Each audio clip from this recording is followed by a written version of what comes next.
Hi friends. తెల్ల జుట్టుతో మీరు ఎక్కువగా బాధపడుతున్నారా? మీరు బయట దొరికే కెమికల్స్‌ని వాడుకుంటున్నారు. కానీ 15 రోజులకే మళ్ళీ తెల్ల జుట్టు వస్తూనే ఉంది. ఇలా కెమికల్స్‌ని వాడడం వల్ల జుట్టు ఊడిపోవడం ఇలాంటి చాలా ప్రాబ్లమ్స్ వస్తూ ఉంటాయి. మరి ఇలాంటి ప్రాబ్లమ్స్ రాకూడదంటే మనం న్యాచురల్ రెమెడీస్‌ని వాడుకోవాలి. దీనికోసం శీకాకాయ పౌడర్‌ని తీసుకుందాం. ఇక్కడ ఒక బౌల్ తీసుకొని శీకాకాయ పౌడర్‌ని 2 స్పూన్ల వరకు వేసుకోండి. ఈ రెమెడీ మీరు ఎవ్వరైనా వాడుకోవచ్చు. ఇందులో కెమికల్స్ అనేది ఎలాంటిది లేదండి. చాలా న్యాచురల్ ప్రొడక్ట్స్ ఇవి. కాబట్టి మనకి ఎలాంటి ప్రాబ్లమ్స్ అయితే క్రియేట్ చేయవు.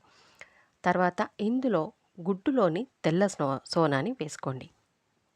ఇలా ఈ రెండిటిని బాగా కలిపేసి తలకి ఆయిల్ లేకుండా చూసి ఈ మిశ్రమాన్ని తలకి పెట్టండి. ఒక గంట సేపు ఉంచాక ఒక మంచి మైల్డ్ షాంపూతో తలస్నానం చేయండి. మీకు తెల్ల జుట్టు ఎందుకు వస్తుందంటే ఆహార లోపం వల్ల అంటే పోషకాలు తగ్గినప్పుడు కూడా మనకి తెల్ల జుట్టు వస్తుంది. సూర్యరశ్మి తగలకపోవడం వల్ల కూడా